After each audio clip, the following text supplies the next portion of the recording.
नमो अरिहन्ताणं नमो सिद्धाणं नमो आयरीयाणं नमो उवध्यायाणं नमो लोये सव्वसाहुण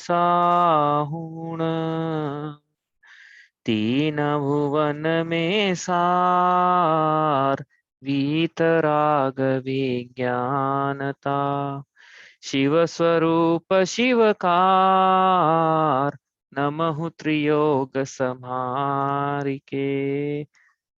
परमांगली ग्रंथ श्री छड़ाला जी हम पढ़ रहे हैं। इसके अंतर्गत 6 ढाल हैं। 6 ढालों में से वहानी चर्चा चल रही है। अंतिम ढाल छठी ढाल, जिसमें पहले हाफ में मुनिराजों की चर्या बहिरंग चर्या 28 मूल गुणों का वर्णन है और सेकेंड हाफ में स्वरूपाचरण चारित्र का वर्णन है। तो चारित्र का वर्णन है, कहने का मतलब सम्यक चारित्र दोनों प्रकार से, बहिरंग चारित्र और अंतरंग चारित्र। इसमें चल रहा है हमारा छंद नंबर 1। पढ़ते हैं इसको। षटकाय जीवन हनन ते सब विधि दरब हिंसाटरी रागादि भाव निवारते हिंसा न भावित अवतरी जिनके नलेश मृषान जल मृणहु बिना योग है 8 10 सहस विधिशील धर चिद ब्रह्म में नितर रहे। तो यहाँ पे मुनिराजों के 28 मूल गुणों की चर्चा के अंतर्गत सबसे पहले 5 मूल गुण लिए हैं। तो एक काम करते हैं, हम सबसे पहले आज एक चार्ट बनाते हैं जिसमें हम लिखते हैं कि क्या क्या आने वाला। 28 मूल गुणों के नाम तो नहीं लिखेंगे पूरे पूरे, क्योंकि उसमें तो टाइम बहुत लगेगा, लेकिन हाँ एक छोटा सा चार्ट जिसमें क्या क्या मूल मुख्य रूप से आने वाली बातें। देखो 28 मूल गुण की चर्चा करनी है हमको। 28 मूल गुण, ठीक है। 28 मूल गुण का फिर पर क्या करते हैं, थोड़ा सेग्रीगेशन कर लेते हैं। सेग्रीगेशन क्या हुआ है अपने आप में यहाँ पे, ठीक है। तो सबसे पहले दिख रही होगी स्क्रीन आपको, नहीं दिखे तो बताना। तो सबसे पहले हैं 28 में 5 महाव्रत। 5 महाव्रत 28 में से 5 इसकी चर्चा आने वाली है, ठीक है। इसके बाद 5 समिति, ठीक है, 5 समिति। इसके बाद पंचेंद्रिय जय, पंचेंद्रिय जय। तो ये 5 हो गए टोटल, है 5 ये भी हो गए, 5 पंचेंद्रिय जय। इसके बाद है 6 आवश्यक। तो 6 आवश्यक कितने हो गए, 21 हो गए ये टोटल। 5 6 15 और 6 21, और यहाँ पे बच गए 7। तो 7 अन्य शेष मूल गुण, 7 शेष, कहीं हिंदी में लिखा है कहीं इंग्लिश में, चलो 7 शेष। तो कितने हो गए 28 मूल गुण। इस प्रकार से चर्चा एक एक करके आने वाली। फर्स्ट हाफ में इन्हीं की चर्चा एक एक करके समझाएंगे पंडित जी क्या होता है, और हम समझेंगे यहाँ पे। तो सबसे पहले हो ना 28 मूल गुण भैया, गिन लो आप। 5 महाव्रत, 5 समिति, पंचेंद्रिय जय, 6 आवश्यक और 7 शेष मूल गुण।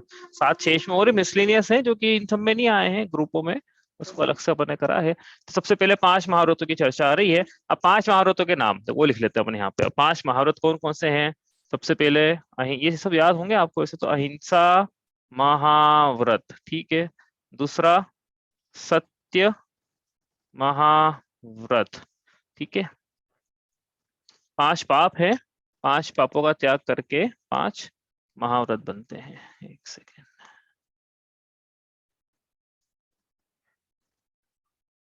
सत्य के बाद तीसरा अचौर्य महाव्रत, फिर ब्रह्मचर्य महाव्रत, और परिग्रह त्याग या अप शॉर्ट में लिखना अपरिग्रह महाव्रत। ये 5 महाव्रतों के नाम है।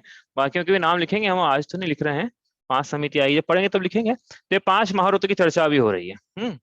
कौन कौन से 5 महाव्रत। 5 पाप है, हिंसा झूठ चोरी कुशील परिग्रह। उन 5 पापों का पूरी तरह से आजीवन प्रतिज्ञा पूर्वक जिनके त्याग होता है, ऐसे मुनिराजों की सम्यक चारित्र पाया जाता है। उनकी यहाँ चर्चा चल रही है। जब बोल रहे हैं ना यहाँ पे बार बार की सम्यक चारित्र बहिरंग में, तो अंतरंग में भी लगा लेना 3 कषाय चुकड़े के अभाव पूर्वक। हाँ, वो बार बार नहीं बोलेंगे। जब भी मुनिराज बोले पूरे प्रकरण में, तो भावलिंगी संत का वर्णन हो रहा है यहाँ पे। हाँ, द्रव्यलिंगी संत का वर्णन नहीं कर रहे हैं हम। वो भी आप चाहो तो आप कर लेना, हमने बता दिया अलग से, बार बार नहीं करेंगे अब। लेकिन यहाँ पे भावलिंगी मुनिराज कैसे होते हैं, 3 कषाय चौकड़ी के अभाव रूप, उनके कैसे कैसे मूल गुण पाए जाते हैं। अंतरंग में 3 कषाय चौकड़ी का अभाव है, संजन कषाय चौकड़ी के उदय, ही है, लेकिन वीतरागता पाई जा रही है जिनके, उनके सम्यक चारित्र पाया जा रहा है, उन्हीं का वर्णन है यहाँ पे। द्रवलिंगी का तो हमने कर लिया, अब कहाँ पे करा था हमने द्रवलिंगी का वर्णन, आप बोलो कहाँ किया? अरे 2 बार कर लिया। अंतिम ग्रेवेक लोकी हत पायो अनंत वीर्या पद, एक तो यहाँ किया, और एक मुनि व्रत धार अनंत बार ग्रेवे को उपजायो, यहाँ कर लिया।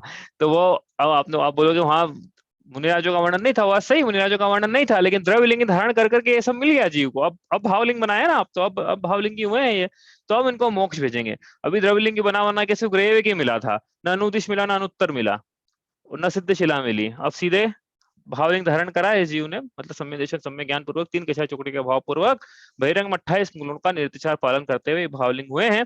अब अब जरूरी नहीं कि भाई ऐसा ऐसा मत समझ लेना कि कोई भावलिंगी मुनिराज है और चतुर्थ काल चल रहा है तो उसी भाव में नियम से तद्भव मोक्षगामी होते हैं, ऐसा कोई जरूरी नहीं है। जरूरी नहीं है, मतलब आपको तो दुर्लभता समझ में आना चाहिए मोक्ष जाने की। पहले तो मनुष्य भाव मिले, उसके बाद अपन मनुष्य होगी दुर्लभता देखिए, उसके बाद अब 3 कषाय चौकड़ी का अभाव हो, भावलिंग हो, बहिरंग में 28 गुणों का निर्विचार पालन हो, उसके बाद भी वो जीव मोक्ष हो जाएगा उसी भाव में, ऐसा कोई जरूरी नियम नहीं है ऐसा। हाँ, लेकिन ये नियम जरूर है कि जब जब भी मोक्ष होगा तो वो भावलिंग पने से ही होगा। छपक श्रेणी मांडे जीव, उसके बाद ऊपर चढ़ेगा फिर होगा। तो ये जरूर है। तो यहाँ से अब ये इनको मोक्ष नहीं होगा तो क्या होगा, फिर कहाँ जाएंगे ये? तो ये कहीं भी जा सकते हैं, सर में कि भैया अनुदेश अनुत्तरी भेजना है इनको, ये वैमानिक देव बनेंगे, और पहले स्वर्ग में भी जा सकते हैं, और पहले स्वर्ग से ऊपर लगाते लगाते अनुत्तर में जन्म भी ले सकते हैं, सर्वार्थ सिद्धि में भी जन्म ले सकते हैं, 33 सागर की आयु पाकर कहीं भी जन्म ले सकते हैं। अब ये, अब तो पंचम काल में तो नहीं लेंगे इतने ऊपर, लेकिन चतुर्थ काल होता है तो सर्वार्थ सिद्धि में जन्म लेते हैं ये। ठीक है। और अनुदिश अनुत्तर में तो वही जाते हैं जो पिछले जन्म में भावलिंग हैं, इनके भावलिंग है, और ग्रेविक में वही जाते हैं इनके पिछले जन्म में या तो भावलिंग या द्रवलिंग जो भी है। ठीक है। तो ये बात समझ में आई यहाँ से। तो अब हम तो यहाँ पे पढ़ रहे हैं, अब जो अनंत बार ग्रेविक भेज दिया है, तो ये इस ढाल में अब रास्ता जो है मोक्ष का खुलेगा यहाँ से, तो कि किस प्रकार से बहिरंग में 28 मूल गुणों का धारण करते हैं, और अंतरंग में स्वरूपाचरण चारित्र का धारण करते हुए चपक श्रेणी मानते हैं और कैसे मोक्ष जाते हैं, उसका यहाँ वर्णन आएगा। तो अब सबसे पहले हमने चर्चा शुरू करी है महाव्रतों की। इसमें सबसे पहले पढ़ रहे हैं हम अहिंसा महाव्रत। तो क्या पढ़ रहे हैं अहिंसा महाव्रत में? तो ये पढ़ रहे थे, पंक्ति को पढ़ते हैं एक बार फिर से, मतलब अर्थ खोलते हैं एक बार फिर से। क्या लिखा है यहाँ पे, हमने क्या पढ़ा था? षट काय जीव न हननते, 6 काय के जीवों की हिंसा नहीं करते हैं, इस प्रकार सभी प्रकार से द्रव्य हिंसा को टालते हैं, और रागादि भाव का भी निवारण करते हैं, इसलिए भाव हिंसा को भी यह दूर करते हैं, भाव हिंसा भी इनकी होती नहीं है। तो क्या लिखा है इसका मतलब यहाँ पे, कि चूंकि द्रव्य हिंसा की परिभाषा लिखी, भाव हिंसा की परिभाषा लिखी, और ये बताया कि मुनिराज द्रव्य हिंसा और भाव हिंसा दोनों से परे होते हैं। तो क्या है द्रव्य हिंसा की परिभाषा? द्रव्य हिंसा मतलब 6 काय के जीवों की हिंसा करना, होना, ये द्रव्य हिंसा है। और भाव हिंसा मतलब आत्मा में रागादि भावों की उत्पत्ति होना, ये भाव हिंसा है। तो मुनिराज के द्रव्य हिंसा भी नहीं है, मतलब वो 6 काय के जीवों की हिंसा भी नहीं करते हैं, और आत्मा में राग द्वेष के भाव की उत्पत्ति नहीं होती है। इस प्रकार उनके चूंकि संपूर्ण हिंसा का आजीवन प्रतिज्ञा पूर्वक त्याग होता है, इसलिए चूंकि संपूर्ण हिंसा का आजीवन त्याग होता है, इसलिए इनके अहिंसा महाव्रत पाया जाता है। ठीक है, यहाँ तक तो हमने पढ़ लिया था। अब आगे चलते हैं यहाँ से। अब क्या है अहिंसा महाव्रत, मतलब क्या बताया यहाँ पे हमने कि हिंसा के संपूर्ण त्यागी। अब आपसे प्रश्न पूछा था, क्या प्रश्न पूछा था कि हिंसा के 2 भेद तो कर लिया, द्रव्य हिंसा भाव हिंसा, अन्य प्रकार से भी पढ़े थे हिंसा के हमने भेद। क्या क्या पढ़े थे हमने हिंसा के भेद? पहला था संकल्पी हिंसा, दूसरा आरंभी हिंसा, तीसरा उद्योगी, और चौथा विरोधी हिंसा। अब जो श्रावक था, वो श्रावक के कौन कौन सी हिंसाओं का त्याग था? श्रावक के स्थावर जीवों के संकल्प पूर्वक हिंसा का त्याग नहीं था। हाँ, व्यर्थ में स्थावर जीवों की हिंसा का त्याग जरूर था, लेकिन संकल्प पूर्वक जो भी उसके दैनिक काम होते हैं, जैसे जल ही पीना है उसको, तो उसके लिए स्थावर जीवों का घात करना ही पड़ेगा उसको, उसके अलावा ऑप्शन क्या है उसके पास में? इसलिए उसके वो स्थावर जीवों के संकल्प पूर्वक हिंसा का त्याग नहीं था, किसके? अणुव्रति के। और उसके त्रस जीवों में संकल्प पूर्वक हिंसा का त्याग तो था, लेकिन आरंभी, उद्योगी और विरोधी हिंसा का में त्रस जीवों की हिंसा का त्याग भी उसके नहीं था, हालांकि अत्याचार करना था उसको। ठीक है, तो ये उसके था। मतलब शॉर्ट में समझना हो आपको तो स्थूल हिंसा का त्यागी था, सूक्ष्म हिंसा का त्यागी नहीं था।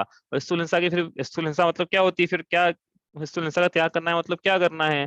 मतलब त्रस जीवों का संकल्प पूर्वक घात नहीं करना है, स्थावर जीवों का व्यर्थ में घात नहीं करना है, और आरंभी, उद्योगी, विरोधी हिंसा जो त्रसियों की होती है वो नहीं, कम से कम हो, मतलब यत्नाचार पूर्वक प्रवृत्ति करना है कि हिंसा हो ही ना।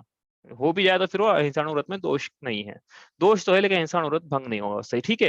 ये तो हमने अहिंसाणु व्रत में पढ़ा था। अब ये मुनिराज, या महाव्रत की बात करना, अहिंसा महाव्रत की।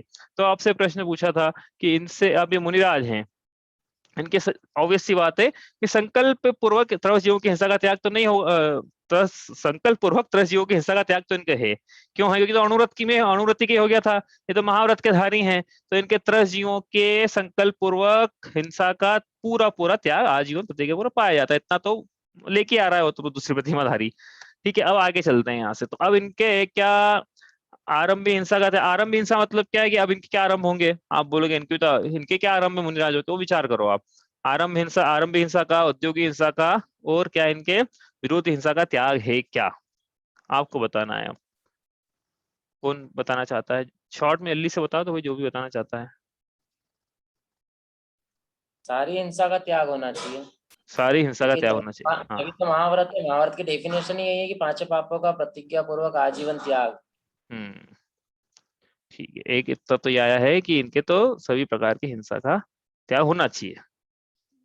एक एक मन ये भी कहता है कि विरोधी हिंसा में अगर मान लो कोई शास्त्र जी का या धर्म का प्रति कुछ करता है, अनादर करता है, तो उसका विरोध अपन कर सकते हैं, ऐसा मुनिराज भी कर सकते हाँ, होंगे। इनका ऐसा ये भी लगता है अलग कि हो, चिंता है। हाँ ये ऐसा कह रहे हैं कि हो सकता है कि विरोधी हिंसा का थोड़ा ऐसे लग रहा है कि हो सकता नहीं भी हो। और कोई कुछ कहना चाहता है? सूक्ष्म रूप से त्याग नहीं, स्थूल रूप से त्याग है आरंभी का, तो इसका ऐसा ऐसा कोई कहना चाह रहा है? और कोई कहना चाहता है कुछ? हाँ, बस हो गया उत्तर। चलो आगे चलें। अपनों को क्या आगे बढ़ना है, तो आपसे उत्तर पूछने पढ़ेंगे कब फिर? ठीक है, इसलिए आप फटाफट उत्तर तैयार हो ना, जैसे आपने सोचा हो तो फटाफट उत्तर दोगे। अभी क्लास में बैठ कर सोचोगे तो फिर थोड़ी मजा आएगा, पहले सोच के आओ, फटाफट उत्तर दो। ठीक है, तो भैया पहली बात तो यह है कि समझ लो इसको। यहाँ पे क्या लिखा है? सब विधि द्रव हिंसा टरी, सभी प्रकार से द्रव्य हिंसा का त्याग करते, सब प्रकार से। और स्थूल हिंसा का त्याग तो अणुव्रति के हो गया था। ये सभी प्रकार से सूक्ष्म हिंसा के भी त्यागी होते हैं। ऐसे होते हैं दिगंबर मुनिराज, सूक्ष्म हिंसा के त्यागी होते हैं। या कहा उनसे विरोधी हिंसा करा रहे हो? कहा उनसे आप बोलो कि स्थूल का है, सूक्ष्म नहीं है? सूक्ष्म हिंसा के त्यागी होते हैं। सूक्ष्म हिंसा के त्यागी होते हैं, सूक्ष्म स्थावर जीवों की हिंसा के त्यागी होते हैं, सूक्ष्म त्रस जीवों की हिंसा के त्यागी होते हैं। चारों छह काय के जीवों की हिंसा के त्यागी लिखा तो है, छह काय के जीवों के स्थावर भी तो आ गए उसमें। और त्रस्त तो आ ही गए। और आरंभी हिंसा के भी त्यागी है, विरोधी हिंसा के भी त्यागी हैं, और व्यापारी हिंसा, उद्योग हिंसा के भी त्यागी है, और संकल्प तो के लिए त्यागी हो चुके थे। तो सभी हिंसा के त्यागी है। अब आपके आएंगे प्रश्न। कि ऐसा कैसे संभव है?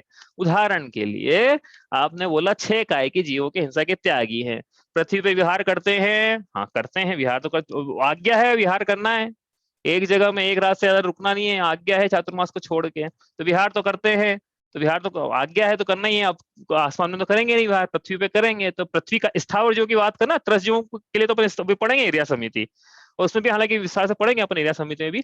लेकिन स्थावर जीव जो कि पृथ्वी कायिक जीव होते, पृथ्वी में पाए जाते हैं, उनके ऊपर चलेंगे।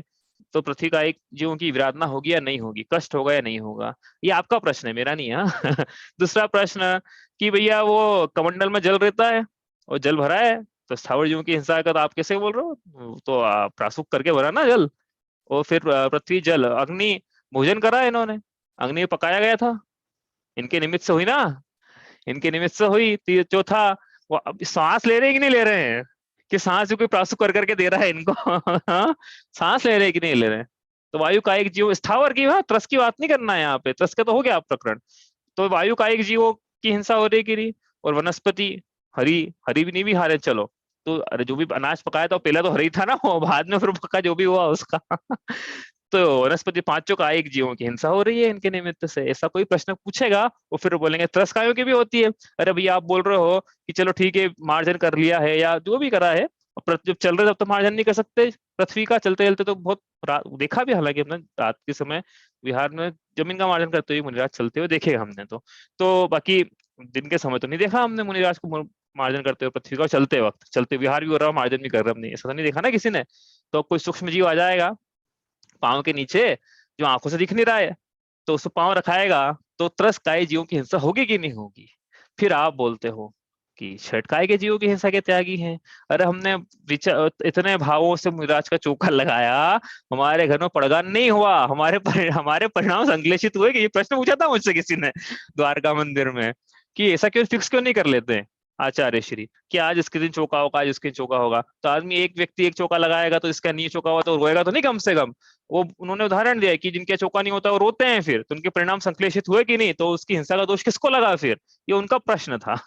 तो फिर होते कि नहीं होते हैं, हमने चौका लगाया हमारा पड़गान नहीं हुआ तो हमारे जीव हमारे परिणाम खराब हुए, भाई संश्लेष हुए ना।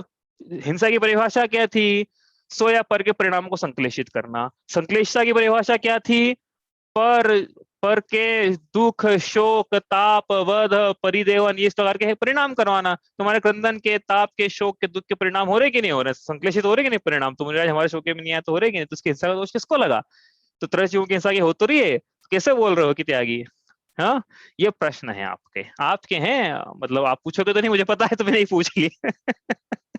ठीक है, तो इसका एक एक करके अपन उत्तर देते हैं। उत्तर तो क्या एक लाइन में भी दे दूंगा विस्तार, आप वहीं बाकी फिर भी एक एक करके हम थोड़ा डिटेल में देते हैं। उत्तर तो एक लाइन का ही है इसका। क्या है, सबसे पहले पृथ्वी कायिक जीवों की हिंसा अपन थोड़ा डिटेल में करते हैं ना। पृथ्वी कायिक तुमने बात करी पृथ्वी कायिक जीवों की, तो पहली बात जैसे विहार हो रहा है ना, मुनिराजों का विहार हो रहा है, तो मुनिराज विहार जब करते हैं पृथ्वी की ऊपरी सतह पे से पृथ्वी कायिक जीव सामान्यतः नहीं पाए जाते हैं, नीचे नीचे पाए जाते हैं, ऊपर की सतह पे नहीं पाए जाएंगे एकदम से। हाँ, क्योंकि ऊपर की सतह पे क्या है कि इतनी बार उस पे दूसरे जीव चल चुके होते हैं कि वो जीव निकल जाता है वहां से, फिर वहां पे वो पृथ्वी काय बचती है, उसमें उत्पत्ति स्थान योनि स्थान खत्म हो जाता है उसका। तो ऊपर ऊपर जो सतह रहती है पृथ्वी की, वहां पे प्रायः पृथ्वी काय जीव नहीं पाए जाते हैं। आपको ऐसा लगता है कि पाए भी जाते हो, तो मुनिराजों के लिए आज्ञा है कि भाई उस मार्ग पे विहार करना है जिस मार्ग पर पहले से ही बहुत से लोग चल चुके हों। हाँ, उस मार्ग पे विहार करना ताकि उस जगह का मर्दन अच्छे से हो चुका हो। ठीक है, जैसे प्रातः में मतलब क्या है, जो लोग चल चुके हों तो स्थावर जीव निकल गए वहां से, अब वो चल रहे वो तो निकल ही गए था ना पहले, निकल गए स्थावर जीव, तो यदि है भी तो वैसे तो ऊपर की सतह पे पाए नहीं जाते हैं। पृथ्वी का जीव की इसलिए समाधान हो गया ये।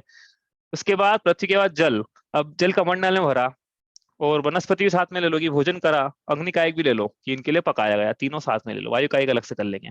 ठीक है, जल भी, जल इनके इन्होंने तो नहीं करा, मुनिराज तो नहीं करेंगे गरम, अग्नि पे नहीं करेंगे ना, इनके पास तो है ही नहीं, लेकिन इनके निमित्त से किया तो सही ना जल गरम, इनके निमित्त से भोजन बना है और अग्नि का एक भी उसमें लगा है। तीन की हिंसा हो गई ना। हाँ बताओ, इसका उत्तर दे चुका हूँ मैं, इसलिए आपसे पूछ रहा हूँ, इसका उत्तर हम दे चुके हैं कहीं पे, बताओ कहाँ पे दिया था और क्या उत्तर है इसका। हाँ, हाँ क्या उत्तर है, उत्तर याद नहीं है लेकिन, क्या उत्तर है इसका। जो ही जल काय जीवों की हिंसा हो रही कि नहीं मुनिराजों के निमित्त से, चौका लग रहा है घर में, हमने मुनिराजों को जल दिया, तो स्थावर जीव अलग करके दिए ना। हाँ, हमें जी बता रहे हैं। हाँ बताओ। ये सोचो कि मैं जब तक महाराज अपने कॉलोनी में, तब तक मैं ऐसा ही खाना होगा। मतलब उनको निमित्त से नहीं हाँ, बनाते हुए हाँ, अपना ऐसा प्रासक खाना बनाएंगे कि अगर मुनिराज भी आ गए तो उनको भी आहार ग्रहण कर ले, इस टाइप से। हाँ, हाँ, हाँ, ये उत्तर सही है, यही उत्तर है इसका। देखो शॉर्ट में ये तो हमने एक स्टेप आगे का बता दिया, एक स्टेप पीछे आते हैं पहले। अतिथि समविभाग व्रत पाया जाता है ना भैया, अतिथि समविभाग व्रत में क्या था, मुनि को भोजन दे फिर निज करे आहार है। तो ये दूसरी प्रतिमाधारी, ये पहली प्रतिमाधारी है, सामान्य श्रावक जो सूले का भोजन करता है वो अपने लिए भोजन बनाता है, अपने लिए जल गर्म किया उसने, अपने लिए अग्नि का आरंभ करा, अपने लिए भोजन पकाया, अपने लिए वनस्पति कायिक आदि को सुधारा, लेकिन किया अपने लिए है। और भावना होना नहीं भाता है ऐसी, वो तो हमने उस दिन समझाने के लिए, भावना नहीं भाता है कि मुनिराज, वो तो क्या है पड़गान के लिए गए, अतिथि समविभाग रहते मुनिराज आ गए, अच्छी बात है, नहीं तो भोजन तो एक्चुअली जब भावना नहीं भाता इसका मतलब ये कहना मतलब है कि जब भोजन पकाते वक्त ये भाव नहीं आना चाहिए कि आज मुनिराज के लिए हम भोजन पका रहे हैं, कहने का मतलब ये हमारा। हाँ, मुनिराज के लिए हम पानी गर्म कर रहे हैं, मुनिराज के लिए हम भोजन पका रहे हैं, मुनिराज ये सब भाव भी नहीं आना चाहिए। और उनके निमित्त सब कारण तो बहुत दूर की बात है, अंदर हमें भाव भी नहीं आना चाहिए श्रावक को, क्योंकि श्रावक तो अपने लिए कर रहा है, अभी रोज का काम है उसका, ये तो रोज करे। मुनिराज आ जाए सौभाग्य, नहीं आए तो भोजन तो स्वयं के लिए करना ही है उसको। तो इसलिए श्रावक, और श्रावक को त्याग नहीं था इसका, अहिंसाणु व्रत का धारी भी यदि हो तो उसको इन सब के आरंभ का इसका त्याग नहीं है, उसको स्थावर जीवों की हिंसा का त्याग नहीं है, व्रत व्यर्थ में त्याग है। हाँ, लेकिन ऐसे ऐसे आरंभ के भोजन पकाने ऐसे कामों के लिए स्थावर जीवों की हिंसा का त्यागी नहीं है गृहस्थ, तो वो करे, उसके निमित्त से करे और मुनिराजों का आहार हो जाए। तो हिंसा तो श्रावक के निमित्त से हुई थी, मुनिराजों का वहां पड़गान हुआ, आहार हो गया। हाँ, बात तो ये है। और अब वो आपने जो बताया ना कि वो जब तक हमारे नगर में रहेंगे तब तक भोजन ऐसा, वो एक व्यवस्था है समाज की कि भैया अब कहाँ मिलेंगे हमको दूसरी प्रतिमाधारी। तो मुनिराजों को उद्देश्य भोजन का दोष लगेगा, फिर उनके उद्देश्य से भोजन बनाएंगे तो हम उद्देश्य भोजन करा ना उन्होंने, उनके निमित्त से बनाया उनको, फिर उनके निमित्त से बनाया तो फिर जो स्थावर जीव की हिंसा इसका दोष किसको लगेगा, फिर उनके निमित्त से बनाया तो फिर लगेगा। तो अब क्या करें, तो उससे बचने का फिर उपाय बताया था। ये क्या बचने का उपाय बताया था कि जब तक नगर में मुनिराज हैं तब तक हम सोले का भोजन करेंगे, खत्म हो गई बात। और जो मुझे अब ट्रिक भी बताई थी, अपने घर में आहार कैसे हो अपने घर में कैसे हो, वो जो मुनिराज है नगर में आए हैं उन्हीं से जाके आप प्रतिज्ञा नियम ले लो कि अगले 5 दिन तक हमारे सोले के भोजन का करने का ही नियम रहेगा हमारा। ठीक है, आप नियम दे दो हमको, तो उनको समझ में आ जाएगा। मुनिराज को क्या समझ में आएगा, क्या समझ में आएगा, आप चौका लगाने वाले हो ये समझ में आ जाएगा। और फिर हो सकता है, अभी पता नहीं मेरे को, उनके अंतरंग की ऐसी भावना भी हो कि हाँ ये जो श्रावक है इसने मेरे उद्देश्य से नहीं बनाया है, कम से इतना तो हो गया ना भैया, उतना उसके उद्देश्य से बनाया है, तो उनको भी एक दोष तो कम हो गया उनका। अर्थात अभी दोष पड़ेंगे अपन आहार चर्या के, एक दोष कम हो गया उनका उद्देश्य भोजन का। तो हो सकता है आपके चौके में आने की प्रोबेबिलिटी बढ़ जाए। अब इस चक्कर में चले मत, मतलब वो बता रहा हूँ मैं आपको करने की, लेकिन ये चक्कर में मत जाना। वो तो श्रावक को तो ये भावना भानी कि हम भी सूले का भोजन करें, है ना, ये भावना है। इसलिए ये 3 संबंधित आहार, मतलब ये जो होता है इससे आरंभ भोजन पकाने का, तत्संबंधी दोष मुनिराजों को नहीं लगते हैं। ठीक है, अब बचा वायु का एक। अब वायु का एक जीवो कैसे प्रासुक करें।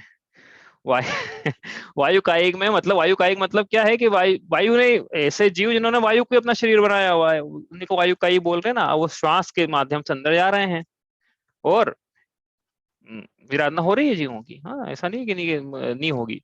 ठीक है, और एक और साथ में लगा लेना इसमें, कौन सा बताया था हमने उदाहरण कि विहार हो रहा है, उनका विहार हो रहा है। अब चलेंगे एरिया समिति से, अपन आगे पढ़ने वाले हैं। एरिया समिति चलने के बाद भी ऐसा हो सकता है कि कुछ सूक्ष्म जीव आ जाए और दिखे नहीं, है। तो फिर अब मुनिराजों को दोष लगेगा कि नहीं लगेगा। आप तो बोलते 6 काय की जीव की हिंसा के त्यागी है। देखो वायु कायिक को तो अब हमने पकड़ लिया, आपको वायु कायिक के तो ये नहीं टाल सकते हिंसा, और विहार करते हैं तो सूक्ष्म जीव, 10 जीव जो है सूक्ष्म, उनकी हिंसा को भी नहीं टाल सकते। अरे वही ठंड से गर्मी में चल रहे विहार कर रहे हैं, पहले धूप है, ठीक है, और फिर छांव आ गई, आधे घंटे छांव में विहार करा, फिर आधे घंटे वापस धूप आ गई, धूप में विहार करा। भैया ये हिंसा हो रही है यहाँ पे जीवों की कि आधे घंटे में वो जो शरीर था ना उसमें छांव में उत्पन्न वाले जीव उत्पन्न हुए, सम्मूर्छन जीव, फिर बाद में पसीने में, फिर बाद में वो छांव से धूप आ गई तो वो छांव में जो उत्पन्न सर्वाइव करते हैं धूप में सर्वाइव नहीं करते वो सम्मूर्छन जीव, पसीने में जो हुए थे उनका घात हो गया, 10 जीव थे वो। तो ये सूक्ष्म हिंसा की विवेचन चल रहा है। लोगों को ऐसा लग रहा है क्या चल रहा है ये सूक्ष्म हिंसा का भी त्यागी होते हैं वो विवेचन चल रहा है कि जैनिज्म कहाँ जाता है कि सूक्ष्म हिंसा की बात करता है यहाँ पे। मुनिराज हिंसा के भी त्यागी होते हैं, तो कैसे होते हैं, लेकिन अब आप ये बताओ, कोई बताना चाहता है कि कैसे होते हैं। ये तो आप हो तो रही हिंसा, आप ही ने तो एक सारा उदाहरण दे दिए, आपका उदाहरण से स्पष्ट है कि हिंसा हो रही है, तो कैसे नहीं होती है, फिर आप कैसे जस्टिफाई कर रहे हो, बताओ, ये बताना चाहता है। उनके भाव मारने के नहीं है, लेकिन फिर भी अगर हिंसा हो रही तो उनके भाव तो बचाने के ही थे ना। चल तो वो देख के रहे थे, पर फिर भी कोई जीव आ रहा है मर रहा है तो वो उसमें उनको दोष नहीं लगेगा। ऐसे तो फिर गृहस्थ भी यही बोलेगा मैं महाव्रती हूँ, मेरे भी बचाने के साहब, अब आ जाए तो फिर मैं क्या करूँ। नहीं, व्रत लिए होंगे तो ना। हाँ ये वही ना बात, अब ये बात ही देखो, बात क्या है, उन्होंने 2 बातें देखो, एक तो आ गई यहाँ पे। पहली बात तो ये थी कि उन्होंने महाव्रत लिए हैं, महाव्रत लिए हैं, हमने कोई महाव्रत थोड़ी लिए हुए हैं कि हमारे भैया हम चारों प्रकार की हिंसा का जीवन त्याग करते हैं, ऐसे कोई हमने हमारे व्रत नहीं, मुनिराजों के व्रत है। ठीक है, तो पहली बात तो मुनिराजों के ने नियम ले रखा है, अब नियम लेने के बाद भी हो रही है तो वो अलग प्रकार की हिंसा है। ठीक है, लेकिन नियम नहीं लिया हमने, इसलिए हमारे हिंसा का दोष है, उन्होंने नियम लिया रखा है, वो फिर अत्याचार पूर्वक सब कर रहे हैं, फिर भी यदा कदा हिंसा हो जाए तो हिंसा का दोष नहीं। अब आप बोलोगे कैसे कैसे दोष नहीं है, हो तो रही है। तो भैया सुनो, हिंसा यहाँ पे क्या बोला था, हिंसा की परिभाषा क्या है, एक और परिभाषा मिलती है हिंसा की, सूत्र जी में मिलती है। क्या परिभाषा है, प्रमत्त योगात प्राण व्यपरोपणम हिंसा, ये परिभाषा लगाना है आप प्रमत्त योगात, प्रमाद के कारण मन वचन काय के निमित्त से प्राणों का व्यपरोपण हो जाए, प्राणों का वियोग हो जाए तो वो हिंसा है। प्राणों का वियोग होना मात्र हिंसा नहीं है, ऐसा लिखा है आचार्य उमा स्वामी भगवान ने। मात्र प्राणों का वियोग हो जाना हिंसा नहीं है।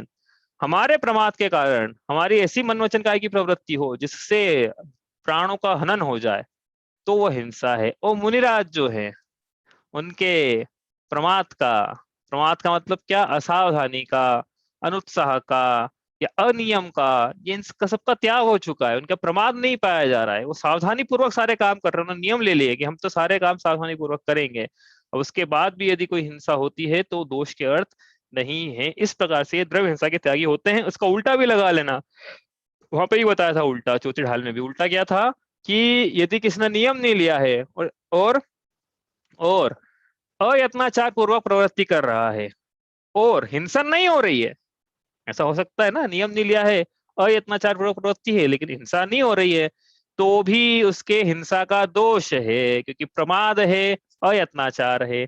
और मुनिराज इन्होंने नियम ले रखे हैं, इनके यत्नाचार पूर्वक प्रवृत्ति और अंतरंग में प्रमाद नहीं है, इसलिए यदा कदा कुछ सूक्ष्म जीव आंखों से नहीं दिखे, वो पैरों के नीचे आ जाए तो भी वो उससे हिंसा का दोष नहीं है, क्योंकि अंतरंग में ऐसे भाव ही नहीं थे। हम तो सारी क्रिया सावधानी पूर्वक कर रहे हैं, न नियम ले रखे हैं, अंतरंग में प्रमाद नहीं पाया जा रहा है। प्रमाद पाया जाता तो हिंसा का दोष लगता, प्रमाद नहीं है इसलिए हिंसा का दोष नहीं है। ठीक है, आई बात समझ में। देखो यहाँ पे आपको ऐसा लगेगा कि ऐसा कैसे है। अब ये क्या है कि जिन्होंने नियम ले रखे उनके लिए बात घटित होगी। क्या घटित होगी कि होता स्वयं जगत परिणाम, मैं जग खा करता क्या काम। अब वो जिन्होंने नियम ले रखे उनके लिए लगाना है बात, हमारे लिए मत लगाना अपने लिए। क्या बात क्या है कि भाई उसके प्राणों का वियोग हुआ है तो उसके आयु कर्म के क्षय का कर्ता वो जीव स्वयं है जिसकी हिंसा हुई है, मैं नहीं हूं। जिन्होंने अभी हमारे लिए मत लगाना कि अच्छा बताया आपने, तो हम दूसरों पे ढोल देंगे, ऐसा नहीं है।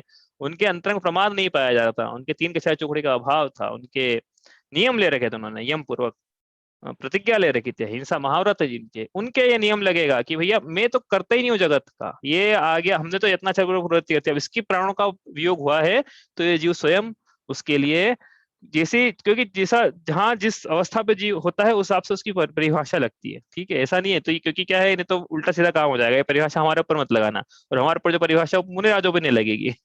हाँ, क्योंकि उनके नियम अलग हैं, उनके प्रोटोकॉल्स अलग हैं, उनके अंतरंग भाव अलग हैं, उनकी वीतरागता और शुद्धता अलग लेवल की है, इसलिए वह स्वयं को पर पदार्थों का कर्ता वैसे भी नहीं है और वो मानते भी नहीं है। हाँ, और वो उस चर्या उसे करते भी हो, वो आचरण ऐसा भी है उनका, नियम ले रखे हैं, आचरण भी पूरा वैसा का वैसा है। सही बात समझ, कोई प्रश्न है किसी का? समझ में आ गई बात, मुनिराज किस प्रकार से द्रव्य हिंसा के त्यागी होते हैं। और इसके बाद भी देखो एक बात और बताता हूँ, इसके बाद भी हिंसा होती है तो उसके लिए प्रतिक्रमण करते हैं, प्रायश्चित करते हैं। ऐसा नहीं है कि अरे चलने दो, वो जो भी हुआ कि हमारे भाई हमारे कारण से जीवों की विराधना हुई है, अरे मार्जन पीछे से ही करा हो तो भले ही जीव मरण को प्राप्त नहीं हुए हैं, लेकिन हम तो कह रहे हैं कि भाई एक चींटी आ गई उस पीछे में, पता नहीं था इनको, हाँ पता नहीं था कि चींटी चल रही है, और कर लिया, दिखी नहीं, सूक्ष्म जीव दिखा नहीं, तो वो विस्थापित हुआ, तो वो भी हिंसा है, हम तो ये कह रहे हैं। तो वो उसका फिर प्रायश्चित है, प्रतिक्रमण है उसका। इस प्रकार से द्रव्य हिंसा के तो पूरे त्यागी होते हैं। परिभाषा लगाना, प्रमत्त योगात प्राण व्यपरूपणम हिंसा। ठीक है, आगे चलेंगे यहाँ से, समझ में आया? ऐसे होते हैं मुनिराज 6 काय के जीवों की हिंसा के त्यागी। प्रतिक्रमण और सामायिक में क्या अंतर है? प्रतिक्रमण तो जो हो चुका है, अच्छा अपन अब इसमें 6 आवश्यक आएंगे ना, तो उसमें पढ़ेंगे 6 आवश्यक में आने वाला है, सामायिक भी आएगा, प्रतिक्रमण भी आएगा, आवश्यक भी सब आएगा, 6 आवश्यक आएंगे उसमें पढ़ेंगे वापस, है ना। तो वही करेंगे, प्रत्याख्यान, प्रतिक्रमण, सामायिक, कायोत्सर्ग और देव स्तुति, जो भी 6 आवश्यक आएंगे हम पढ़ेंगे वहां पे। चलो, तो इस प्रकार से ये क्या है, द्रव्य हिंसा। कुछ प्रश्न है द्रव्य हिंसा से संबंधित, कोई क्लियरिटी है? 6 काय के जीवों की हिंसा के त्यागी होते हैं मुनिराज, इसलिए सूक्ष्म सूक्ष्म हिंसा के भी, इसलिए हाँ एक प्रश्न आ गया वो, अच्छा चलो ध्यान आ गया मेरे को, क्योंकि भाई संकल्प हिंसा के त्यागी तो थे, हाँ आरंभ हिंसा के भी त्यागी, उनके तो काय का आरंभ है, उनको कोई आरंभ नहीं, हार विहार निहार भी हो रहा है तो कोई आरंभ की श्रेणी में नहीं है, वो तो आगम की आज्ञा है, इसलिए वो विहार भी कर रहे हैं। ठीक है, और उद्योग तो है ही नहीं उनका, काय का उद्योग। हाँ, विरोधी हिंसा कि भैया ये जंगल में ध्यान लगा के बैठे हैं, अब आया कोई सर्प तो प्रतिकार करेंगे कि नहीं, सर्प को दूर भगाएंगे कि नहीं अपने पीछे से। शेर आ जाए तो थोड़ा प्रतिकार करेंगे, आग वाग होगी पास में तो जला उसे डरा दें, हैं? बताओ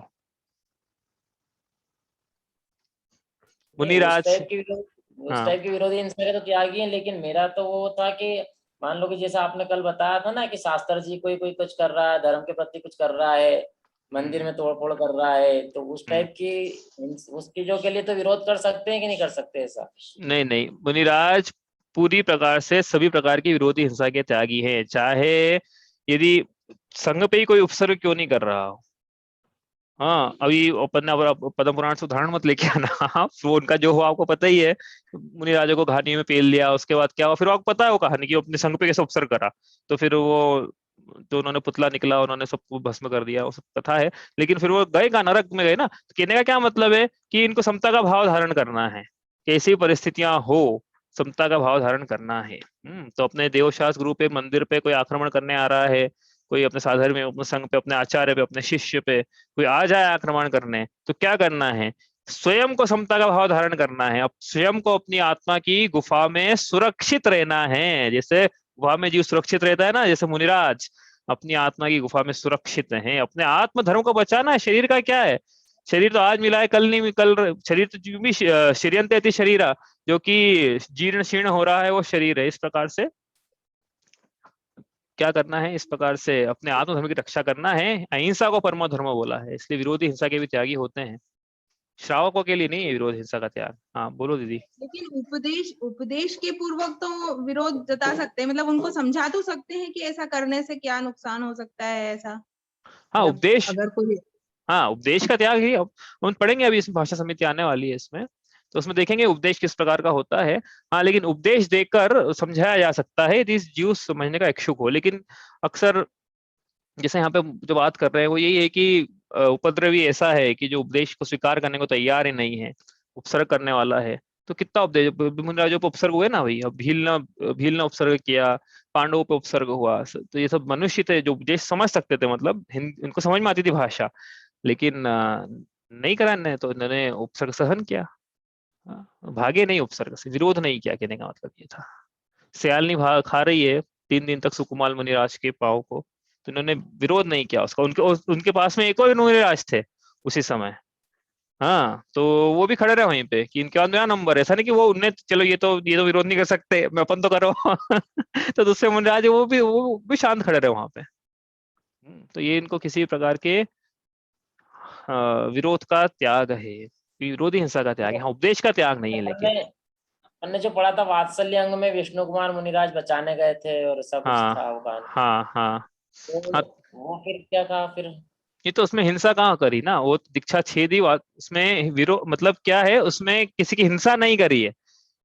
आप बात यहाँ पे क्या बता रहे हैं, बचाने विरोध गए। हिंसा। वहां तो हाँ, वहां तो उन्होंने अपनी बुद्धिमत्ता का इस्तेमाल करा, दीक्षा छेदी हालांकि उसके लिए। तो यही तो बता रहा था वहां पे वात्सल्य में, कि इतना इनको वात्सल्य था कि इन्होंने दीक्षा भी छेदना पड़ दी, तो उन्होंने दीक्षा छेदी। वहां गए बचाने के लिए, वहां किसी की हिंसा तो नहीं हुई, हिंसा तो नहीं हुई ना किसी की, और उसके बाद बचा, उसके बाद पुनः दीक्षा धारण कर ली। तो उनके साथ वात्सल्य था, वो तो वहां वात्सल्य बतलाना था। हाँ ठीक है। तो वो सुकुमार मुनि के वहां जो फिर मुनिराज खड़े थे उनने फिर ऐसा वात्सल्य क्यों नहीं बताया कि इसको किसी कारण से यारनी को हटा देते वहां से, किसी भी कारण से, मारते तो नहीं, हिंसा नहीं करते, लेकिन हम्म वो भी बच जाते, वात्सल्य भी हो जाता और ये भी सब हम्म। हो जाता है। इस टाइप से भी तो कुछ कर सकते थे ना? हाँ यदि उनकी रिद्धि होती तो शायद कर सकते थे, रिद्धि होती कोई, तो वो सियालनी को समझा सकते थे, उपदेश दे के यदि समझ में आता उसको, तो ये तो कर ही सकते थे। हाँ क्या भी हो तो अपने को पता नहीं। वो वात्सल्य अंग में आ जाएगा ना फिर? क्या उपदेश देना। मतलब सियालनी को उपदेश देना या फिर अपने साथी के साथ, मतलब जो साधर्मी के साथ अगर कोई पैर का रहा है या मतलब जो भी पीड़ा हो रही है तो उसको हटाना, मतलब किसी भी चीज से हटाना, उपदेश देना या कुछ भी, तो वात्सल्य अंग के कारण ही हुआ ना वो तो। हाँ तो वो हुआ तो वात्सल्य के कारण ही, वात्सल्य लेकिन इसमें अपनी चर्या में सावधानी रखते हुए, मतलब ये नहीं कि हिंसा का उपदेश नहीं हो जाए, कि किसी दूसरे के पास जाए उसको बोलो कि सियालनी को अलग करो, या किसी और के पास जाओ कि भैया ये सैलने को हटाओ यहाँ से, या खुद ही भागने लगे डर के, क्योंकि इनके चारित्र में भय का अभाव हो गया ना। सम्यक दृष्टि जीव 7 प्रकार के भयों से मुक्त होता है। तो हमने वहां बताया था कि सम्यक दृष्टि गृहस्थ है तो उसके श्रद्धा में तो भय नहीं है, लेकिन चारित्र में भय है। तो ये मुनिराज हैं, इनके न श्रद्धा में भय है न चारित्र में भय है, इसलिए ये सभी प्रकार के भय से मुक्त है। इसलिए न खुद डर के भागेंगे वहां से, न किसी को प्रेरित करेंगे कि वो जो जीव है उसको वहां से डरा के भगाए, क्योंकि जीव को डरा के भगाया जा रहा है, इसका मतलब जीव की हिंसा हो रही है। इस प्रकार से इसको समझना है, सूक्ष्म हिंसा के भी त्यागी होते हैं। चले आगे। तो ये है द्रव्य हिंसा के त्यागी होते हैं, 6 काय के। अब अगला प्रश्न है कि आपने बोला कि भाव हिंसा के भी त्यागी होते हैं, तो इनके तो संजलन कषाय चोकड़ी का उदय है, नो नो कषाय का उदय है, तो इनकी भाव हिंसा पाई जा रही है, तो आप कैसे कह रहे हो कि भाव हिंसा के त्यागी होते हैं? ठीक है, तो इसका उत्तर भी शॉर्ट में यही है, अब समय भी इतना कम बचा है। 3 कषाय चोकड़ी के अभाव पूर्वक इनके वीतरागता पाई जा रही है। ठीक है, तो इतनी हिंसा, जो मुख्य हिंसाओं के हिंसा का सरदार जो था उसको तो निकाल दिया 3 कषाय चोकड़ी।